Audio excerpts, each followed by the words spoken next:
রোজাদারের জন্য দুটা খুশি, একটা হলো ইফতারের সময়, আর একটা হচ্ছে আল্লাহর সঙ্গে যখন দেখা করবে। তো ইফতারের যে খুশিটা, এই খুশি রোজাদার ছাড়া কেউ বুঝবে না।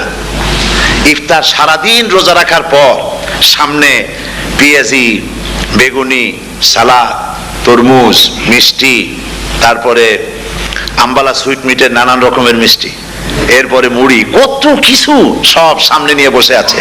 দেখছেন অবস্থা? সমস্ত কিছু সামনে বসা, ঘড়ির দিকে তাকানো। আপনি যদি 5 মিনিট আগে খান, ফেরেশতা এসে মুখের উপর থাপ্পড় মারবে, বেটা খাইলি কেন? বলবে কেউ? বলবে না। কোন ফেরেশতা লাঠি নিয়ে দাঁড়ায় আছে? দাঁড়ায় নাই। কিন্তু আপনি খাচ্ছেন না কেন? সুবহানাল্লাহ, সুবহানাল্লাহ বলবেন না?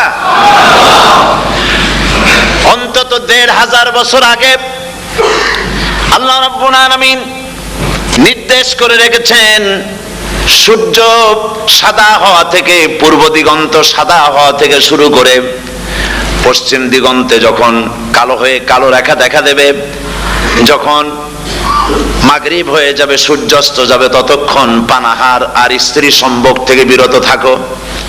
1500 বছর আগের আল্লাহ রাব্বুল আলামিনের এই নোটিশ কিভাবে কার্যকরী হচ্ছে উম্মতের মধ্যে, মুসলমানদের ভেতরে। খাবার সামনে আছে, পিপাসা লেগেছে। এখন তো পিপাসা লাগে না, খুব ঠান্ডার সময়, এখন রোজা রাখতে খুব মজা হবে, তাই না? খুব মজার রোজা। কিন্তু এই রোজা যখন জুন মাস আর জুলাই মাসে আসবে, তখন টের পায় মানুষ রোজা কাকে বলে। প্রচন্ড পিপাসা, সামনে সব খাবার পড়ে আছে, একটা খাবারের দিকে রোজাদারের হাত যায় না, ঘড়ির দিকে তাকায় আর চুপ করে বসে বসে আল্লাহর জিকির করতে থাকে। আল্লাহ কয়, ফেরেশতারা দেখ, এই বান্দা বানাইতে নিষেধ করছিলি, সুবহানাল্লাহ। আল্লাহ খুশি হয়ে যান। রোজাদার অপেক্ষা করতে থাকে। ঠিক যখন কাটায় কাটায় সময়টা এসে গেছে, তখন আল্লাহর নাম করে খুরমা দিয়ে, পানি দিয়ে ইফতার শুরু করে দিল। আল্লাহ পাক খুশি হয়ে গেলেন। এই যে ইফতার, সারাদিন রোজা রাখা ইফতার করায় যে মজা, রোজা রাখলো না এরকম লোকেরাও কিন্তু ইফতার করে, করে না?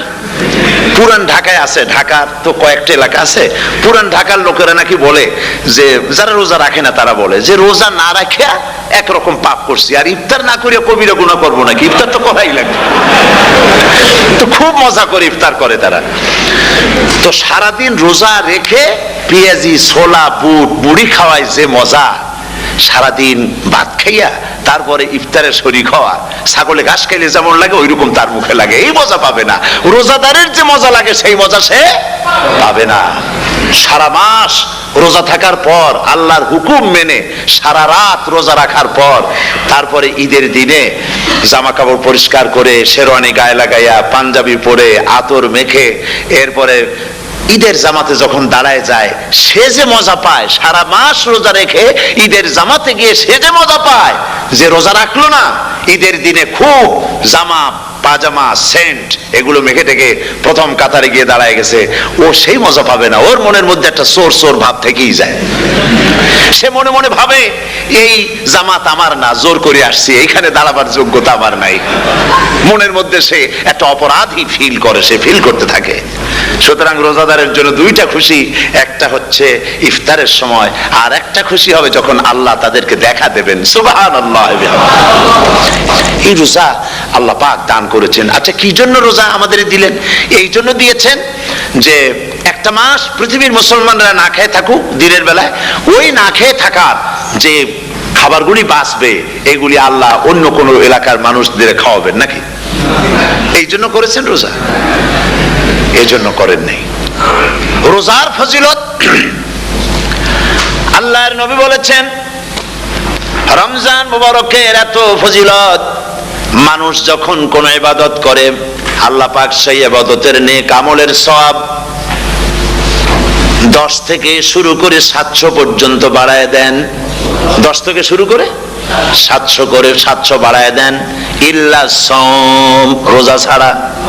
নবীজি বলেছেন, রমজান মুবারকে কেউ যদি একটি নফল কাজ আদায় করে, একটি নফল ইবাদত করে, অন্য মাসের একটি ফরজ আদায় করার সওয়াব আল্লাহ পাক নামায়ে আমলে দিয়ে দিবেন। রমজান মুবারকে কেউ যদি একটি ফরজ আদায় করে, অন্য মাসের 70টি ফরজ আদায় করার মতো সওয়াব আমলনামায় আল্লাহ দিয়ে দিবেন। সুবহানাল্লাহ। এই মাস আমাদের সামনে, আল্লাহু আকবার বলি, আল্লাহু আকবার বলি, আলহামদুলিল্লাহ। এই পবিত্র মাস আমাদের সামনে। এই মাসে এত সওয়াব, নফল হয় ফরজের মতো, আর ফরজ হয় 70টা ফরজের মতো। এত সওয়াব কেন হইল? আমরা না খেয়ে থাকি সেই জন্য নাকি? বলতে পারেন কেন হলো? একটি কারণ, শাহরু রমাদান আল্লাযী উনজিলা ফীহিল কুরআন। সুবহানাল্লাহ বলবেন না? এই রমজান মাস হচ্ছে সেই মাস যে মাসে আল্লাহ রাব্বুল আলামিন কোরআনে কারীমকে নাজিল করেছেন। এই মাসের মধ্যে একটি রাত আছে, খায়রুম মিন আলফি শাহর, যে রাতটি 1000 মাসের চাইতে বেশি গুরুত্বপূর্ণ আল্লাহর কাছে। সুবহানাল্লাহ। একটি রাত 1000 মাসের চাইতে গুরুত্বপূর্ণ। 1000 মাস ক্যালকুলেটর দিয়ে হিসাব করলে দেখা যায় যে 1000 মাসে 83 বছর 4 মাস হয়। তাহলে তার অর্থ কি এই যে একটানা 83 বছর 4 মাস ইবাদত করলে যে সওয়াব হবে, এই রাত্রে ইবাদত করলে সেই সওয়াব হবে? হতে পারে, এরকম হতে পারে, কিন্তু ব্যাখ্যাটা কি?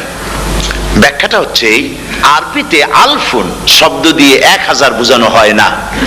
আরবিতে যখন আলফুন বলা হয় তাহলে বোঝা যায় সংখ্যাধিক্য, বিপুল সংখ্যা, হাজার হাজার হাজার হাজার, থাউজেন্ডস এন্ড থাউজেন্ডস। এইটাকে বোঝাবার জন্য আরবিতে ব্যবহার করা হয় আলফুন, হাজার হাজার। তাহলে আল্লাহ কি বুঝাতে চাচ্ছেন?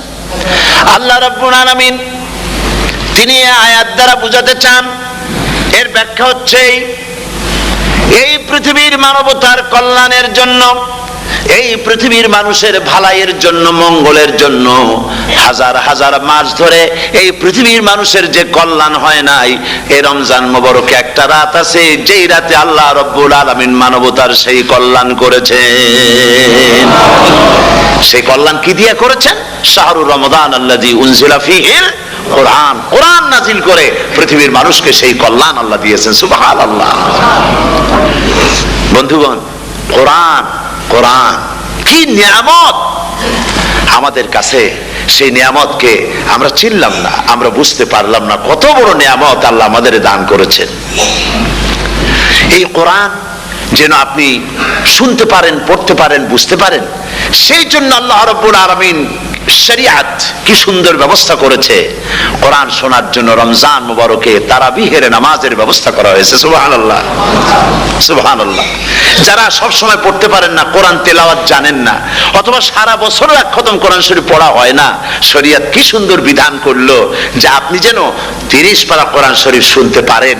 এই ব্যবস্থা তারাবিহের নামাজের মধ্যে শরিয়াত করে দিয়েছে। আলহামদুলিল্লাহ, আলহামদুলিল্লাহ। যাদের টাকা কড়ি আছে আমি তাদেরকে অনুরোধ করব, যদি পারেন তাহলে মেহেরবানি করে রমজান মুবারকে উমরা পালন করবেন। আমি উমরার নিয়ত করে এসেছি, ঢাকা থেকে উমরার নিয়ত করে এসেছি, আপনাদেরকে দেখে গেলাম। আর আমি এখান থেকে ডাইরেক্ট মদিনা মুনাওয়ারায় চলে যাব ইনশাআল্লাহ। লাইলাতুল কদর পর্যন্ত হারামাইনুশ শরীফাইনে কাটাতে চাই, নিয়ত করেছি। আপনারা দোয়া করুন আল্লাহ যেন কবুল করেন। কি মজা যখন আপনি হারামাইনুশ শরীফাইনে যখন তেলাওয়াত শুনবেন, আপনার কাছে মনে হবে যেন কোরআন শরীফ নাজিল হতেছে। সুবহানাল্লাহ। সেখানে তো নামাজের পরে হাত তুলে মোনাজাত করা হয় না, শুধুমাত্র রমজান মুবারকে বেতেরের নামাজের মধ্যে ইমাম সাহেব হাত তুলে মোনাজাত করেন। গত বছর রমজান মুবারকের লাইলাতুল কদরে আমি ছিলাম, গত কয়েক বছর ধরে আল্লাহ যাওয়ার তৌফিক দিয়েছেন দয়া করে। সেখানে লাইলাতুল কদরে পত্রিকাগুলি লিখেছে 30 লাখের উপরে লোক ছিল মক্কা শরীফের, হারাম শরীফে 30 লাখের উপরে। যখন তেলাওয়াত হচ্ছে, মোনাজাত করতেছেন ইমাম সাহেব কাঁদতেছেন, মোনাজাত করতেছেন, কাঁদতেছেন, আর গোটা হারাম জুড়ে কান্নার রোল পড়ে গিয়েছে। কিভাবে কাঁদতেছে! সারাদিন মানুষ রোজা রেখে তারপর ইফতার করতে যখন বসে, আমি সেই জান্নাতের কথা কেমনে আপনাদের বুঝাবো? রসগোল্লা কেমন লাগে বক্তৃতা দিয়ে 6 ঘন্টা বক্তৃতা দিয়েও বোঝানো যাবে না। যদি মুখের মধ্যে ঢুকাইতে পারি তাহলে বুঝবেন যে মজাটা কি। এটা তো আমি বুঝাইতে পারবো না কি মজাটা লাগে।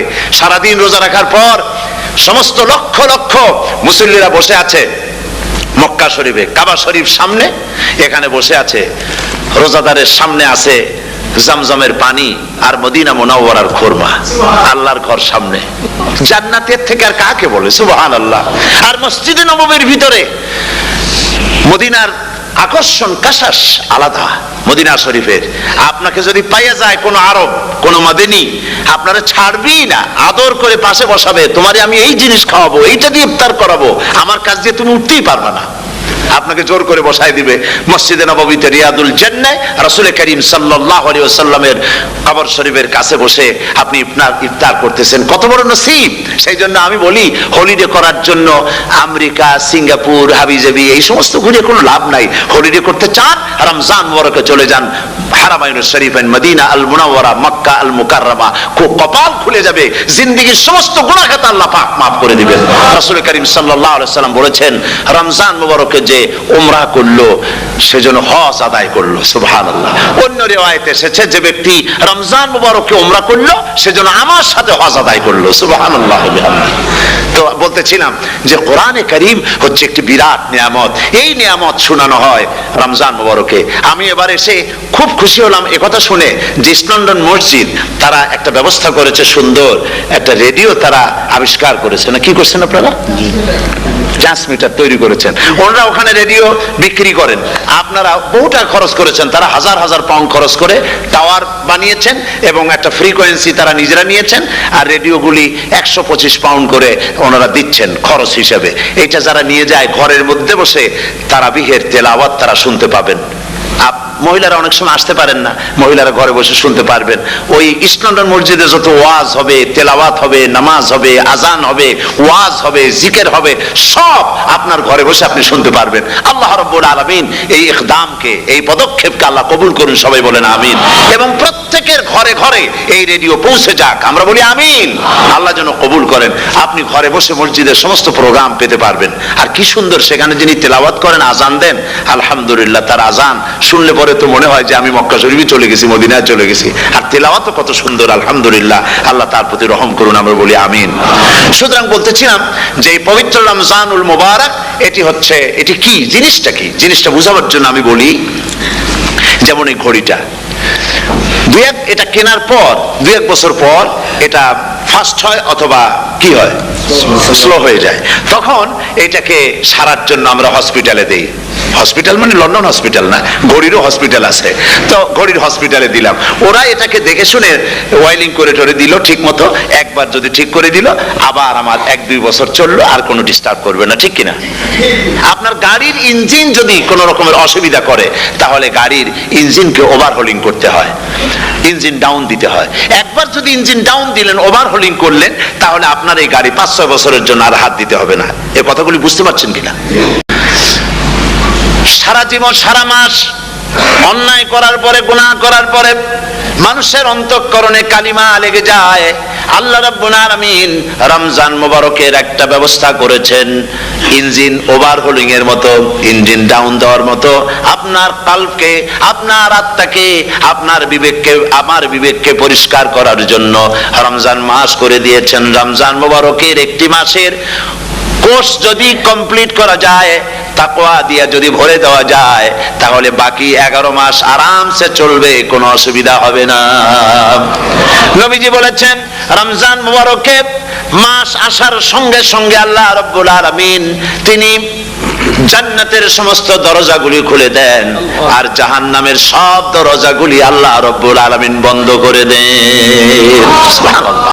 إنما الصدقات للفقراء والمساكين والعاملين عليها والمؤلفة قلوبهم وفي الرقاب والغارمين وفي سبيل الله وابن السبيل فريضة من الله والله عليم حكيم।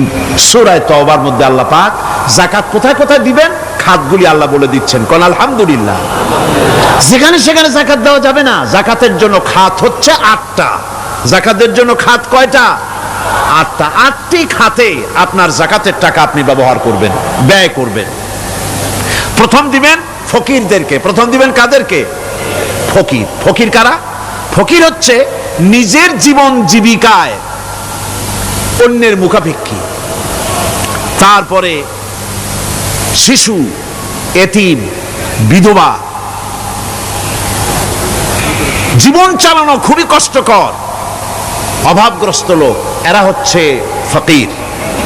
আর মিসকিন হচ্ছে যারা নিজেদের প্রয়োজন উপযোগী অর্থ উপার্জন করার সামর্থ্য নাই, আর মানুষের কাছে আত্মমর্যাদার কারণে হাত পাততেও পারে না।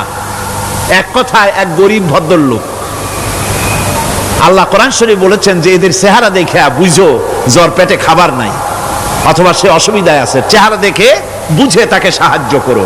সে এমন শরীফ মানুষ আছে না আমাদের সমাজে, লোক এরকম আছে না? আছে কি না? ঘরের মধ্যে 3 দিনও রান্না হয় নাই, কিন্তু দাড়ি টাড়ি সুন্দর করে আশ্রয়া, জামাটা পরিপাটি করে গায়ে দিয়ে বেরোচ্ছে, কারোর কাছে হাত পাতে না, তার সরাপাতে তার ভদ্রতায় বাঁধে। ওনার সরাপতে বেঁধেছে, উনি চাবেন না কারো কাছে, কিন্তু উনাকে যিনি সৃষ্টি করেছেন সে আল্লাহ রাব্বুল আলামিন শোনায় দিচ্ছেন, বান্দারা আমার ওই গরিব ভদ্রলোককে খাবার দাও। ওরা হচ্ছে মিসকিন। এরপরে আমিলিন, 3 নম্বরে আমিলিন, অর্থাৎ যারা যাকাত, সরকারিভাবে যাকাত যারা আদায় করে, সেই আদায়কারীদেরকে এই যাকাতের টাকা দিয়ে তাদের সম্মানী দিতে বলা হয়েছে। ইসলামী গভর্নমেন্ট আসলে যাকাত তো আর আপনার খুশি মতো থাকবে না, যাকাত দিতে আপনি বাধ্য হবেন। যাকাত দিতে আপনি বাধ্য হবেন। যাকাত আদায় করবে গভর্নমেন্ট। কে আদায় করবে? গভর্নমেন্ট আদায় করবে, আর গভর্নমেন্ট ডিস্ট্রিবিউট করবে। ওয়াল মুআল্লাফাতিল কুলুব, মনতুষ্টির জন্য, যাদের মন জয় করতে হবে, এই ধরনের লোকদেরকে। ওয়ার রিকাব, আর গলদেশের মুক্তিদানের জন্য। ওয়াল গারিমিন, আর ঋণগ্রস্ত ব্যক্তি, তাও আবার এমন পর্যায়ের যে ঋণ পরিশোধ করতে গেলে যদি তার এমন অবস্থা হয় যে তার কাছে যাকাত দেওয়ার মতো টাকা থাকে না, এরকমের অবস্থা যদি হয়, তাহলে যাকাতের টাকা দিয়ে তার ঋণ পরিশোধ করে দেওয়া যেতে পারে। ফি সাবিলিল্লাহ। এরপরে হচ্ছে জিহাদের রাস্তায়। জিহাদের রাস্তা মানে জিহাদ যখন শুরু হবে, সেই জিহাদের ময়দানে আপনি বন্দুক রাইফেল কিনে দেওয়ার সাহায্য করবেন সেটা নয়, কিন্তু শুধু এটাকেই বোঝানো হয় নাই। ফি সাবিলিল্লাহ বলতে বোঝানো হয়েছে আল্লাহর রাস্তায় সংগ্রামরত সব ব্যাপারে আপনি সাহায্য করবেন, ইসলামী আন্দোলনের জন্য করবেন।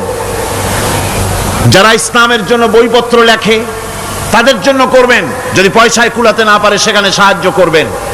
ইসলামী আন্দোলনকে বিজয় করার জন্য সাহায্য করবেন। এক কথায় আল্লাহর রাস্তা বলতে যা বুঝায় এগুলিকে দিবেন। ইবনে সাবিল, এরপরে পথিক মুসাফির। পথিক মুসাফির সে যদি বাড়িতে ধনী থাকে, ঢাকায় ধনী, কিন্তু চট্টগ্রামে এসে সর্বহারা হয়ে গেছে, টাকা পয়সা সব লুটপাট হয়ে গেছে, এখন বাড়ি ফেরার উপায় নাই, যাকাতের টাকা দিয়ে তাকে সাহায্য করা যেতে পারে। এই 8টি খাতে এভাবে যাকাত দেওয়ার জন্য আল্লাহ খাত সৃষ্টি করেছেন। কয়টা খাত হলো? 8টা খাত। কোরআনে কারীমের 3টি আয়াতে যাকাতের কথা এভাবে বলা হয়েছে, ইয়া আইয়ুহাল্লাযীনা আমানু আনফিকু মিন তাইয়্যিবাতি মা কাসাবতুম ওয়া মিম্মা আখরাজনা লাকুম মিনাল আরদ। হে ইমানদার লোকেরা, তোমরা যেসব পবিত্র অর্থ সম্পদ উপার্জন করো সেগুলি, এবং আমি জমিন থেকে তোমাদের যে ফসল দান করি, ফসল উৎপাদন করে দেই, তার থেকে তোমরা আল্লাহর পথে খরচ করো। এগুলো 1 নম্বর আয়াত। 2 নম্বর, প্রথম আয়াত বলা হয়েছে সূরা বাকারায়, আর সূরা আনআমে বলা হচ্ছে কুলু মিন সামারিহি ইযা আসমারা ওয়া আতু হাক্কাহু ইয়াওমা হাসাদিহি।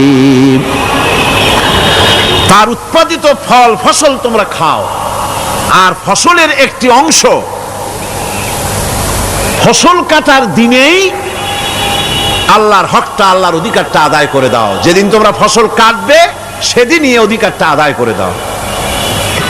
এই যে একটা ফরজ, এই ফরজটা মুসলমানেরা বেমালুম ভুলে গিয়েছে। ফসলের যাকাত তারা দেয় না। ফসলের যাকাতকে বলা হয় ওশর। কি বলা হয়? ওশর। এই ওশর এখন যদি আপনি গ্রামে গিয়া কোন শিক্ষিত লোককেও যদি জিজ্ঞেস করেন ভাই ওসর কি চেনো, সে বলবে ভাই ওসর এটা কি জাতীয় প্রাণী, সারপোকা না তেলাপোকা না আরশোলা, আমি তো এই নাম টাম তেমন শুনি টুনি নাই, বুঝবি না ওসরটা কি জিনিস। অথচ নামাজ রোজার মতোই ফরজ ওসর আদায় করা। কবে আদায় করবেন? যেদিন আপনি ফসল কাটবেন সেই দিনই ওসর আদায় করে দিবেন। পরিমাণটা কি হবে? পরিমাণ হবে আকাশের বৃষ্টির পানি দিয়ে, আকাশের বৃষ্টির পানি দিয়া যদি ফসল হয় তাহলে দিবেন 10 ভাগের 1 ভাগ। 10 মণ যদি ধান হয়, গম হয়, ডাল হয়, 1 মণ আল্লাহর অধিকার আদায় করে দিবেন। অধিকারটা কার? আল্লাহ কি করবে দিয়া? আল্লাহর অধিকার মানে গরিবের অধিকার, গরিবের হক, এই অধিকারটা আদায় করে দাও। 10 মণ হলে কয় মণ? কি হলে? যদি আকাশের বৃষ্টির পানিতে হয়। আর যদি আপনার সেচের মাধ্যমে হয়, সেচ পরিকল্পনার মাধ্যমে পয়সা খরচ করে পেট্রোল ডিজেল লাগায়া ইঞ্জিন চালাইয়া পানি উঠাইয়া কষ্ট করে ফসল ফলাইছেন, তাহলে আল্লাহ পাক বলছেন 10 মণে 1 মণ দেওয়া লাগবে না, তোমার খরচ হইছে বেশি। বান্দারে তোমার উপরে আল্লাহ পাক জুলুম করবেন না, এবার 20 মণ হলে তার থেকে 1 মণ দিও। সুবহানাল্লাহ। ওয়ামাল্লাহু বিযাল্লামিল লিল আবিদ। আল্লাহ রাব্বুল আলামিন তার বান্দার উপর জুলুম করেন না। সুবহানাল্লাহ কোন। এইভাবে করে ওসরের যাকাতটা তোমরা ঠিকমতো আদায় করে দিও। ওসরটা দিও, ফসলের ওসর দিও আর টাকার যাকাত দিয়ে দিও।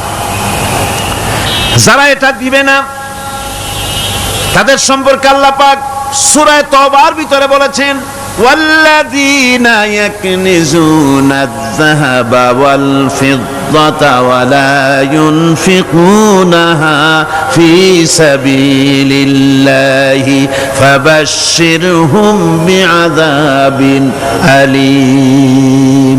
যারা নাকি স্বর্ণ এবং রৌপ্যকে সঞ্চয় করে, জমা করে, ওয়ালা ইউনফিকুনাহা ফি সাবিলিল্লাহ, আর আল্লাহর রাস্তায় তা খরচ করে না, ফাবাশশিরহুম বিআযাবিন আলীম, তাদেরকে কঠিন পীড়াদায়ক শাস্তির সুসংবাদ দাও। পীড়াদায়ক শাস্তির কি দাও? শাস্তির কি সুসংবাদ হয় নাকি? হত উচিত ছিল শাস্তির দুঃসংবাদ শোনাও, না, আল্লাহ বলছেন সুসংবাদ শোনাও। এটার দৃষ্টান্তটা আমার ভাষায় আমি মানুষকে এভাবে বুঝাই। ছেলে খুব দুষ্ট, দুষ্টামির ঠেলায় অস্থির, তার মা মোটেই সামলাতে পারছে না।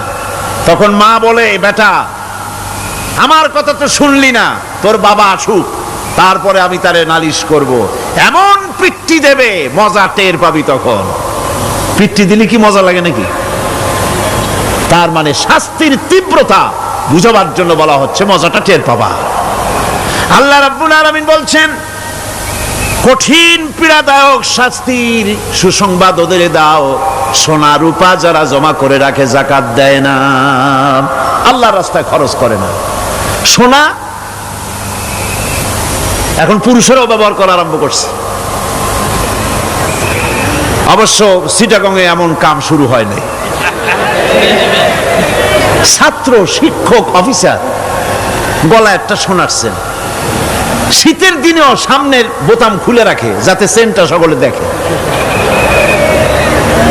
মিয়া সাহেব, এটা সোনার চেন না, জাহান্নামের আগুনের শিকল পড়েছো। পুরুষের জন্য এক রত্তি সোনাও হারাম। তোমার শরীরের সৌন্দর্য বাড়াবার জন্য স্বর্ণ ব্যবহার করতে পারবে না। স্বর্ণ রৌপ্য জমা করলো আর আল্লাহর রাস্তায় খরচ করলো না। রব্বুল আলামিন বলেন, ইয়াউমা ইউহমা আলাইহা ফি নারি জাহান্নামা ফাতুকওয়া বিহা জিবাহুহুম ওয়া জুনুবুহুম ওয়া যুহুরুহুম। একদিন আসবে এমন যেদিন এই সঞ্চিত ধনরাশি, সোনা দানাগুলি জাহান্নামের আগুন দিয়ে জ্বালানো হবে। আর জাহান্নামের আগুন দিয়ে জ্বালায়া এইগুলি দিয়ে তার পিঠের উপরে আর পাঁজরে সিল মারা হবে জাহান্নামের আগুন দিয়া।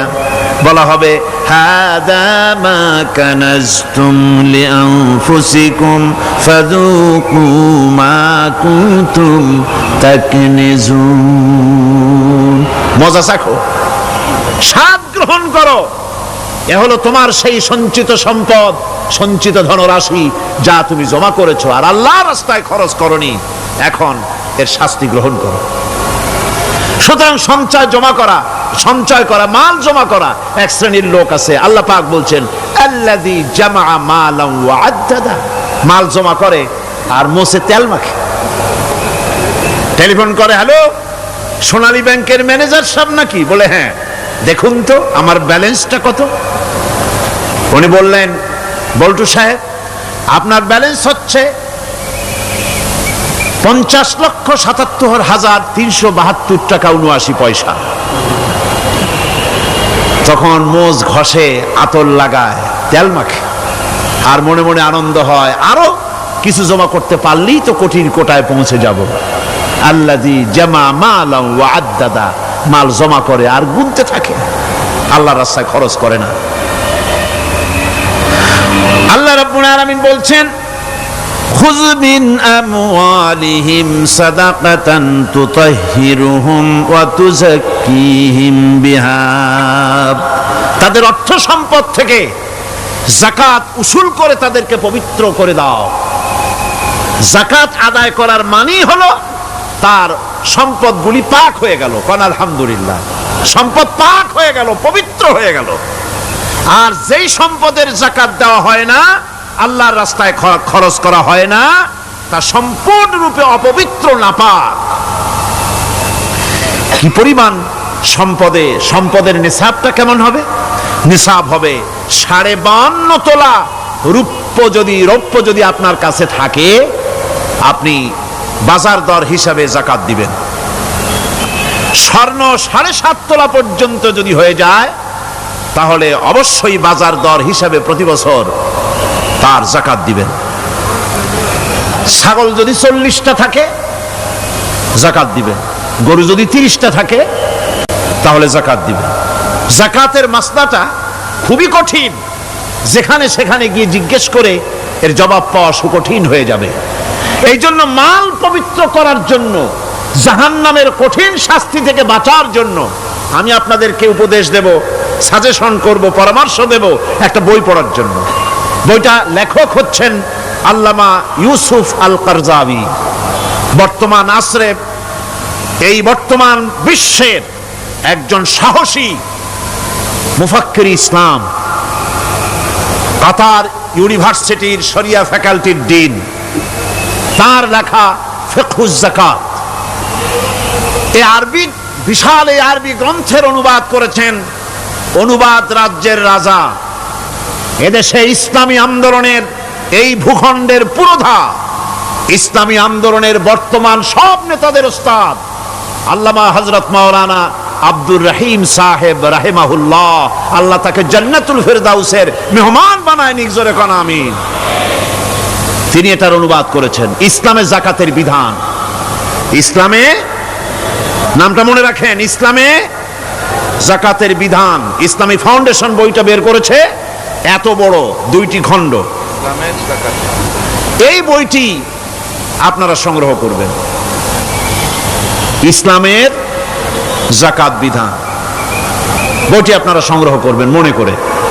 আল্লাহর রাহে যে আপনি খরচ করবেন, সেই খরচ করার জন্য আল্লাহ রাব্বুল আলামিন কয়েকটা মূলনীতি দিয়েছেন। কিভাবে, কি মন মানসিকতা নিয়ে খরচ করবেন। খরচ করলেই কিন্তু সওয়াব হবে না। আতর মাখবেন, যদি চিন্তা করেন যে আতর মাখলাম, মাহফিলে যাব, মসজিদে যাব, লোকেরা টের পাবে যে বেটা আতর একখান মাখছে, তো খামো খাই আপনার আমও গেল, সালাও গেল, কোনো সওয়াব হইল না।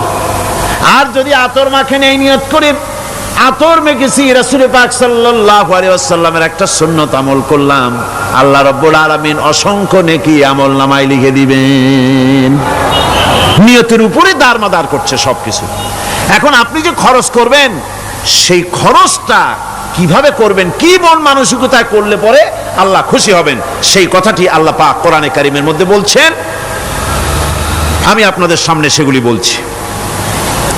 দানটা হতে হবে কেবলমাত্র আল্লাহরে খুশি করার জন্য।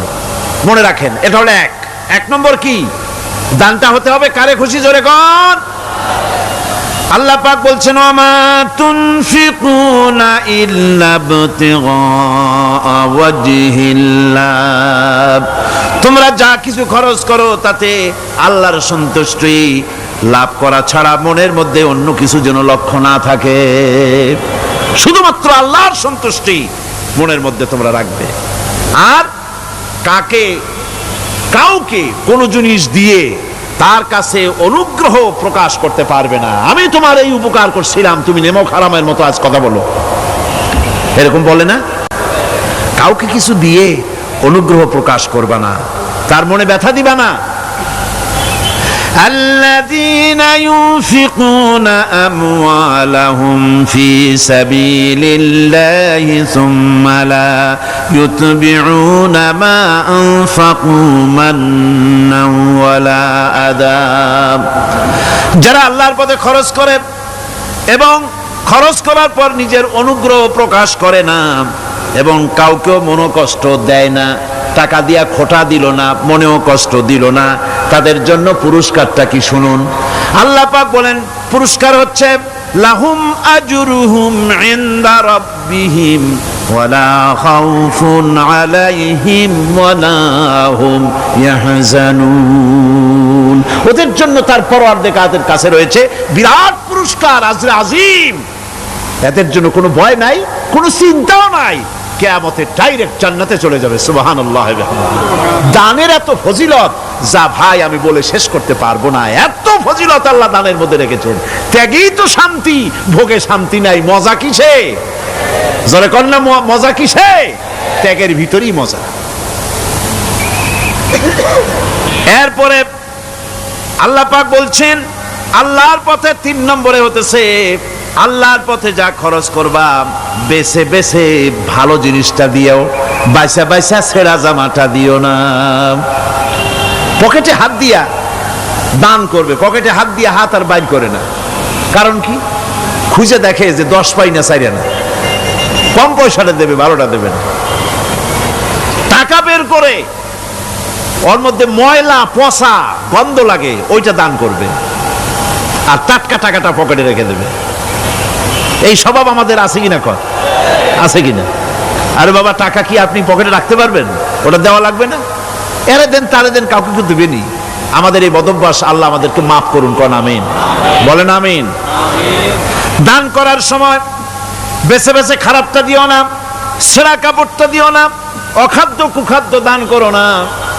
বিয়ার মজলিস, বিবাহে অনেক লোক দাওয়াত দিয়েছে, বেশি করে রান্না করছে, কম যদি হয়ে যায় বড় মিয়ার ইজ্জত নষ্ট হয়ে যাবে। মেহমান কম আসলো, এখন এই খাবারগুলি না পারিয়া তারপরে গরিবদের দেয়, না পেরে যখন খাবার কেউ নাই তখন গরিবদের দেয়। গরিবদের উদ্দেশ্য করে কিন্তু বানানো হয় নাই। এটা হলো একজনের রুটি খাচ্ছিল, এক কৃপণ বখিল রুটি খেতে বসেছে, সিল একটা এসে রুটিতে সু মারলো, সু মেরে রুটিটা নিয়ে গেছে। বেচারা পিছনে পিছনে দৌড় আরম্ভ করছে, গালি দিতে দিতে। মরার সিল, আর তুই জায়গা পাইলি না। চিলের পিছনে দৌড়াতে দৌড়াতে নদীর পারে চলে আসছে। সিলও দেখে যে আল্লাহ, এমন এক বেকায়দার লোকের রুটি নিলাম, কোনো গাছেও বসতে পারি না তার ঢিলার জ্বালায়। শেষ পর্যন্ত পাশে ছিল নদী, নদীর উপর দিয়া চিল উড়ে ওপার যাওয়া আরম্ভ করছে। বখিল বেচারা দাঁড়াই থাকে, দিলাম ফি সাবিলিল্লাহ, আল্লাহর রাস্তায় দিলাম। এর তো কোনো মানে নাই। নিজে খেতে না পারে বাসি অখাদ্য কুখাদ্য এগুলি দিতে আল্লাহ পাক নিষেধ করেছেন। দিবা বাইসে বাইসে ভালো জিনিসটা, যেটা তোমার কাছে প্রিয় ওইটা দিও। তুমি যদি খারাপটা দাও তাহলে আল্লাহ তোমার দেবেন ওই মানের। কিয়ামত আছে না, কিয়ামত ওই মানের পাবা। আল্লাহ পাক বলছেন, ইয়া আইয়ুহাল্লাযীনা আমানু আনফিকু মিন তাইয়্যিবাতি মা কাসাবতুম ওয়া মিম্মা আখরাজনা লাকুম মিনাল আরদ। তোমরা যে উপার্জন করেছো সেই উপার্জনে তোমাদের জন্য যা উপার্জন করেছো তাই, আর মাটি থেকে আমি যা তোমাদের জন্য দিয়েছি তার থেকে ভালো জিনিস, ভালো ভালো জিনিস আমার রাস্তায় খরচ করো। এটা কার অর্ডার? আল্লাহর অর্ডার। সাধারণ দান সাদকা কাদেরকে দিবেন, উপযুক্ত পাত্র কারা, তার একটা লিস্ট আল্লাহ দিচ্ছেন। وبالوالدين إحسانا وبذي القربى واليتامى والمساكين والجار ذي القربى। নিজের পিতামাতা, নিকট আত্মীয়, ইয়াতিম, মিসকিন এবং আত্মীয় প্রতিবেশী তাদেরকে দিবে। আমি কিন্তু এখন যাকাতের কথা বলছি না, মা বাপকে যাকাত দেওয়া যাবে না। এটা হচ্ছে দান, সহযোগিতা করা, ইহসান করা। এই ইহসান মা বাপকে, প্রতিবেশী আত্মীয় যারা, মিসকিন যারা, এতিম যারা, অনাত্মীয় প্রতিবেশী যারা, চলার সাথী, প্রবাসী এবং নিজের চাকর চাকরানি যা কিছু আছে, এই সকলকেই এই সাহায্য করতে হবে, একথা আল্লাহ বলে দিয়েছেন। এবং আমরা যে আয়াত আলোচনা করতেছি সে আয়াতের ভিতরেও এই ফেরেশতা আল্লাহ পাক বলে দিয়েছেন। আল্লাহর রাস্তায় যারা দান করবে তাদের সম্পর্কে আল্লাহ বলছেন এখন, মাসালুল লাযীনা ইউনফিকুনা আমওয়ালাহুম ফি সাবিলিল্লাহি কামাসালি হাব্বা। আল্লাহর রাস্তায় খরচ করা এর দৃষ্টান্ত হলো একটা দানার মতো, যেই দানাটা থেকে 7টা ডাল বেরিয়ে গেল। ফি কুল্লি সুমবালাতিন মিআতু হাব্বা, একটা দানা থেকে 7টা ডাল বেরোলো, এক একটা ডালে 100 করে দানা হলো, সব মিলাইয়া 700 দানা হয়ে গেল। ওয়াল্লাহু ইউদাইফু লিমান ইয়াশা ওয়াল্লাহু ওয়াসিউন আলিম।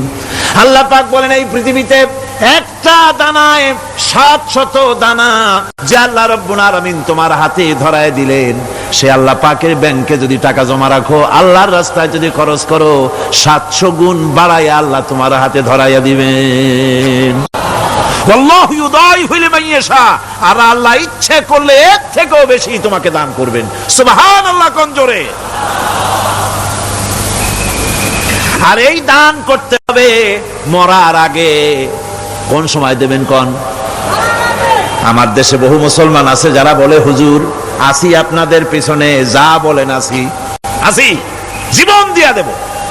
এরা খুব চালাক, জীবন দিতে চায়, মাল দিতে চায় না। আল্লাহ তো আগে জীবন চায় নাই, আল্লাহ আগে কি চেয়েছেন?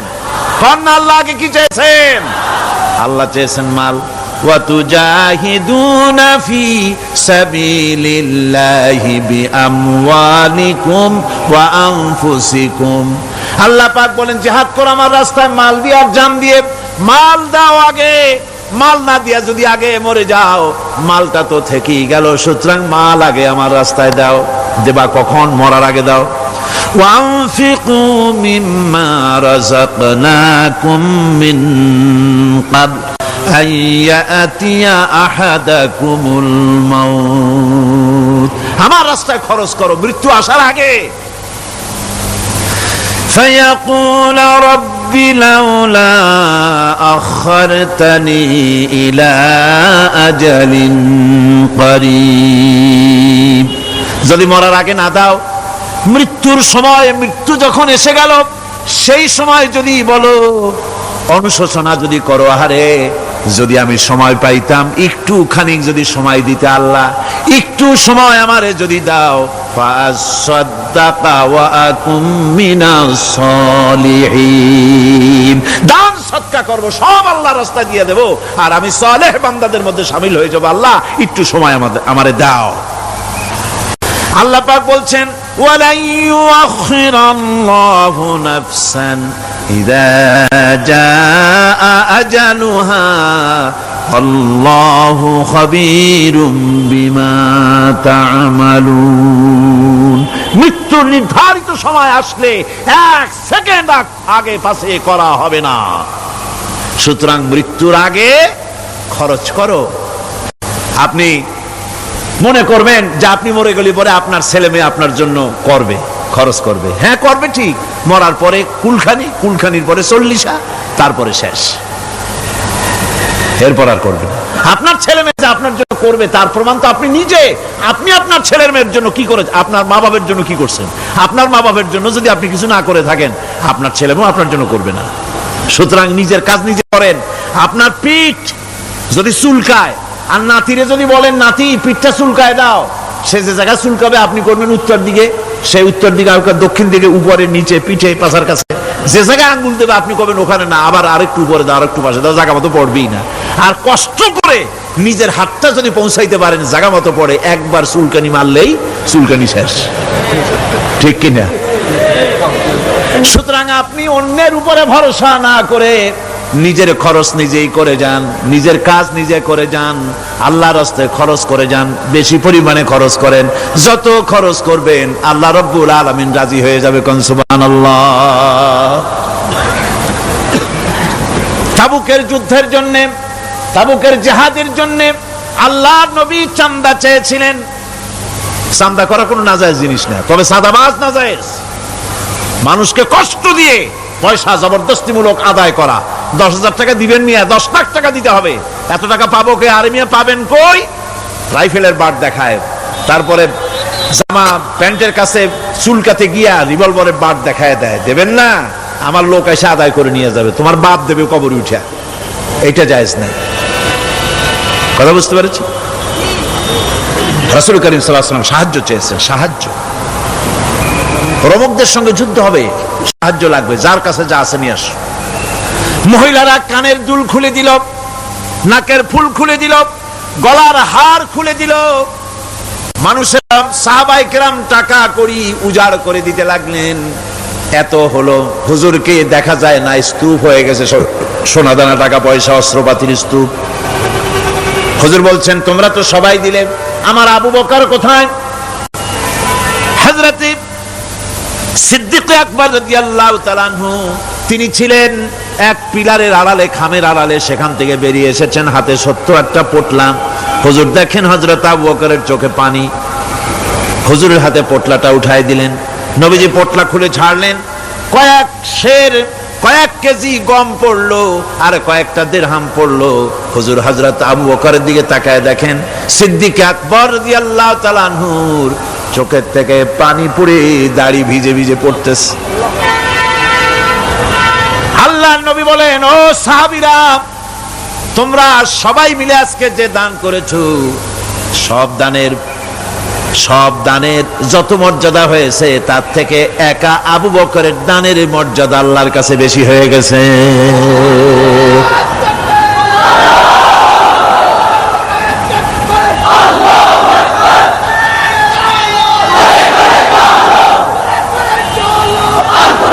সাহাবায়ে কেরামের মনের ভিতরে প্রশ্ন জাগলো, এটা কেমনে হলো?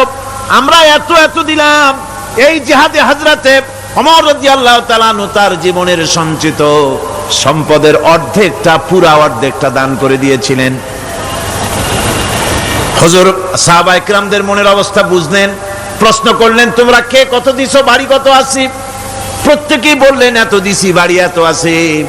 হযরত আবু বকরের কাছে হুজুর জিজ্ঞেস করলেন, আবু বকর কত আনছো, বাড়ি কত আছে? হযরত আবু বকর বলেন, ইয়া রাসূলুল্লাহ, আল্লাহ পাকের নামে কসম করে বলি, আমি আবু বকরের ঘরে আল্লাহ আমি আবু বকরের বাড়িতে জাগতিক সম্পদ বলতে যা বুঝায় সব এনে রাসূল কারীমের কদম মোবারকে হাজির করেছি। আমি আবু বকরের ঘরের ভিতরে এখন আল্লাহ তার রাসূল ছাড়া কোনো জিনিস বাকি নাই, সব এনে দিয়েছি। আমার ভাইয়েরা, এই জন্য আল্লাহ রাব্বুল আলামিন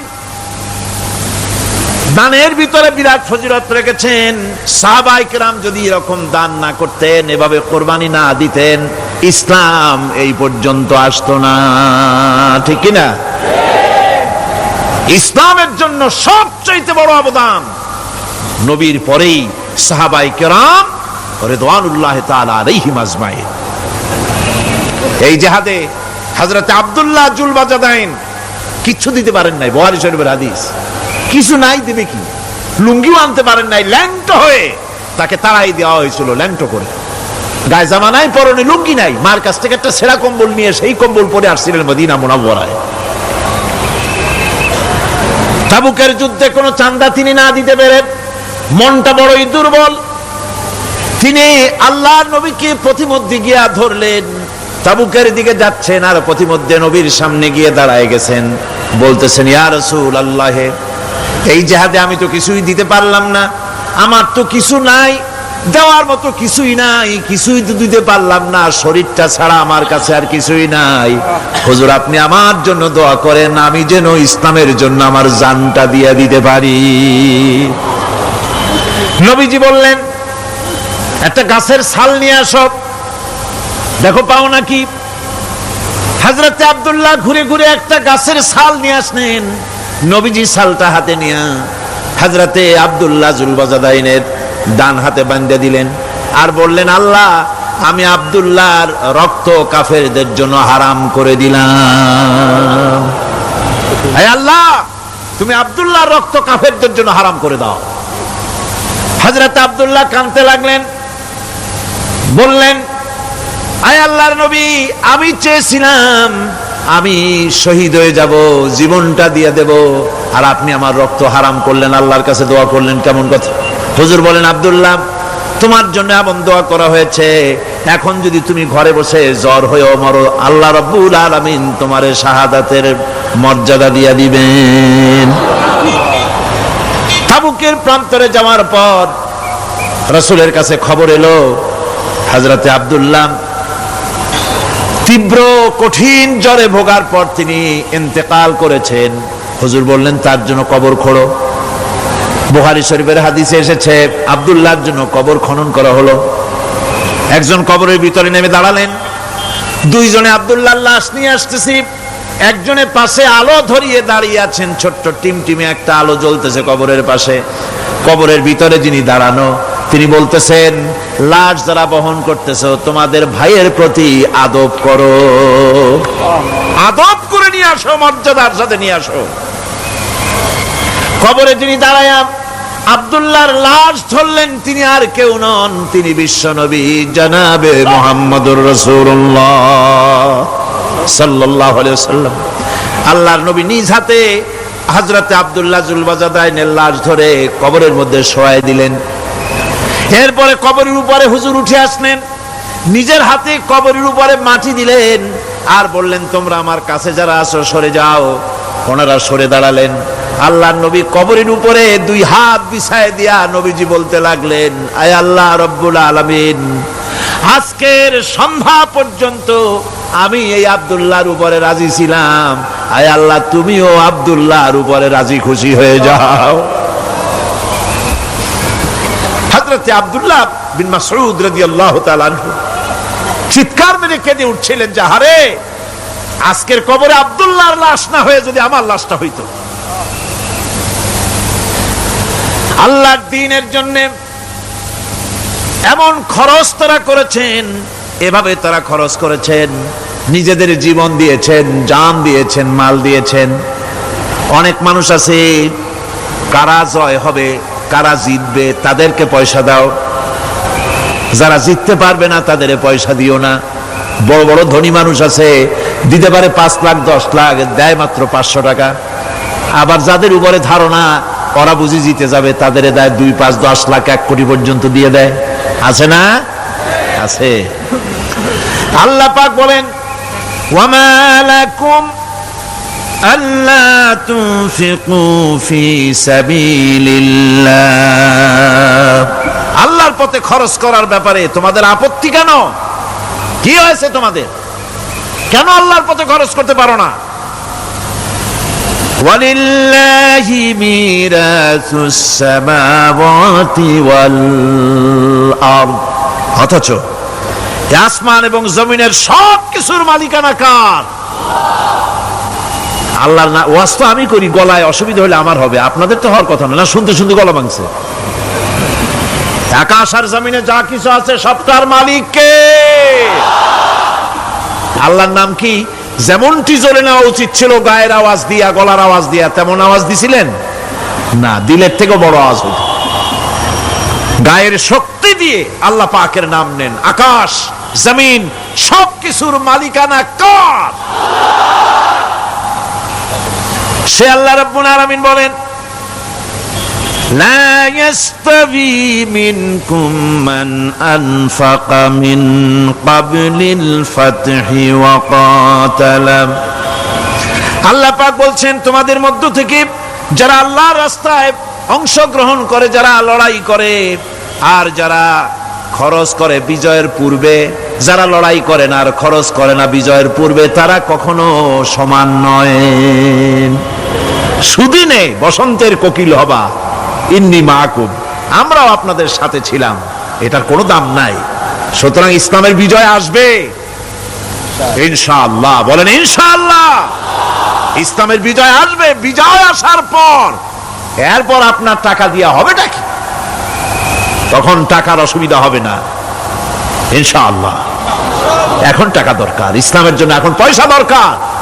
জান খুলে টাকা দাও, প্রাণ খুলে পয়সা দাও। যারা ইসলামের কথা বলে, যারা ইসলামের আন্দোলন করে, কলেজে করে, বিশ্ববিদ্যালয় করে, মাঠে করে, ময়দানে করে, আল্লাহর দ্বীন প্রতিষ্ঠার জন্য খেয়ে না খেয়ে যারা কষ্ট করে, দু হাতে তাদের দাও। বিজয় আসার আগেই দাও। আল্লাহ পাক বলছেন। কে বলছেন? আমার বন্ধুগণ, আল্লাহ রাব্বুল আলামিনের পথে এভাবে খরচ করায় আল্লাহ রাব্বুল আলামিন খুশি হয়ে যান, তাই তার পথে খরচ করতে হবে। সবশেষে একখানা হাদিস আপনাদের শোনাই। ওয়ান আবি হুরায়রা রাদিয়াল্লাহু তাআলা আনহু قال قال رسول الله صلى الله عليه وسلم السخي قريب من الله وقريب من الجنة قريب من الناس بعيد من النار। হযরত আবু হুরায়রা রাদিয়াল্লাহু তাআলা আনহু বলেন, রাসূল করিম সাল্লাল্লাহু আলাইহি ওয়াসাল্লাম বলেছেন, দানকারী আল্লাহর নিকটতম, দানকারী আল্লাহর নিকটতম, দানকারী বেহেশতের নিকটতম, দানকারী মানুষের নিকটতম, দানকারী জাহান্নাম থেকে দূরে সরায় দেন আল্লাহ। দানকারী বেহেশতের কাছে, আল্লাহর কাছে, মানুষের কাছে, আর জাহান্নাম থেকে অনেক অনেক অনেক দূরে। ওয়াল বাখিলু বাঈদুম মিনাল্লাহ বাঈদুম মিনাল জান্নাহ বাঈদুম মিনান নাস কারীবুম মিনান নার। আল্লাহর নবী বলেন, বখিল ব্যক্তি, যে ব্যক্তি কৃপণ, সে আল্লাহ থেকে দূরে, সে বেহেশত থেকে দূরে, সে মানুষ থেকে দূরে এবং জাহান্নাম থেকে একেবারেই নিকটে। নাউযুবিল্লাহ কোন নাউযুবিল্লাহ। ওয়ালা জাহিলুন সাখিয়ুন আহাব্বা ইলাল্লাহি মিন আবিদিন বাখিল। তিরমিজি শরীফের হাদিস। আর অবশ্যই একজন জাহিল দাতা, একজন কৃপণ আবেদের চাইতে আল্লাহর কাছে তার অনেক দাম। সুবহানাল্লাহ।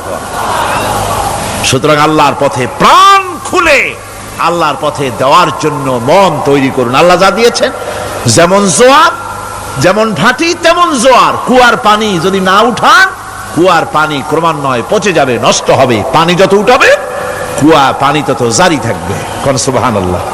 দিতে থাকবেন আল্লাহর রাস্তায়, দিতে থাকবেন, ততই কল্যাণ হবে, মুক্তি হবে, শান্তি পাবেন। মোনাজাতের জন্য বসেন, এক্ষুনি মোনাজাত। মোনাজাতের জন্য দাঁড়ানো ভাইরা সব বসে পড়েন। আল্লাহুম্মা আমিন।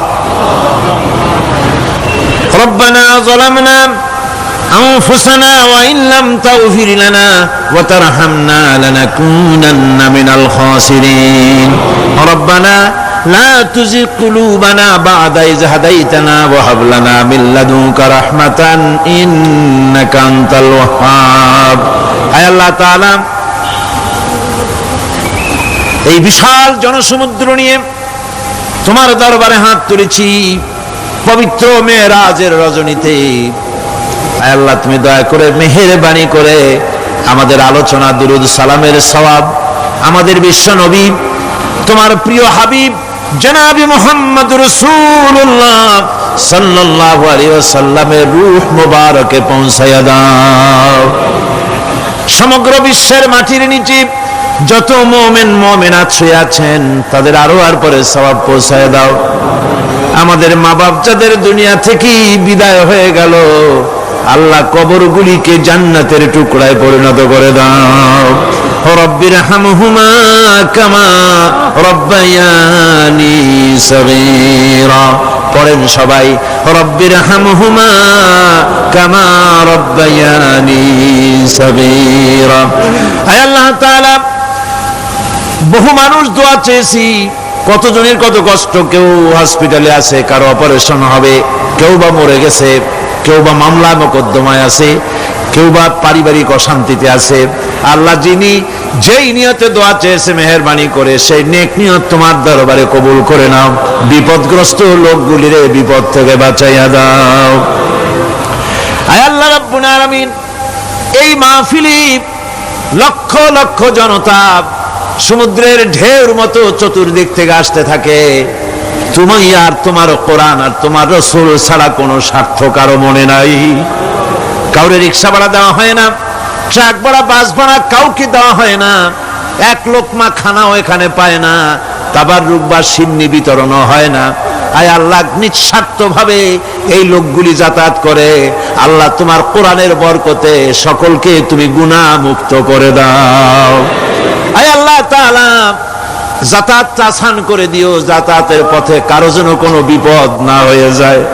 আয় আল্লাহ তাআলা, বাড়ি ঘর ফালায় আসে, বাড়ি ঘর তোমার ফেরেশতা দিয়ে তুমি হেফাজত করো। রব্বুল আলামিন, মা বোনেরাও কষ্ট করে আসে, আল্লাহ তুমি দয়া করে এ মাহফিলে যারা শরীক হয়, এ মাহফিলে কোরআনের মাহফিলে শরীক হওয়ার কারণে তোমার কাছে একটা দাবি করি। দাবিটা হলো, মেহেরবানি করে সব মানুষকে তোমার কাবা ঘর দেখাও। যারা উপস্থিত হয়েছে সকলকে তোমার হাবিবের রওজায় গিয়া সালাম দেওয়ার তৌফিক দাও। রব্বানা তাকাব্বাল মিন্না ইন্নাকা আনতাস সামিউল আলিম ওয়া তুব আলাইনা ইন্নাকা আনতাত তাওয়াবুর রহিম। সুবহানা রাব্বিকা রাব্বিল ইজ্জাতি আম্মা ইয়াসিফুন ওয়া সালামুন আলাল মুরসালিন আলহামদুলিল্লাহি রাব্বিল আলামিন। ওয়াজআল আখিরা কালিমাতিনা ইনদাল মাউত লা ইলাহা ইল্লাল্লাহু মুহাম্মাদুর রাসূলুল্লাহ। আসসালামু আলাইকুম ওয়া রাহমাতুল্লাহ।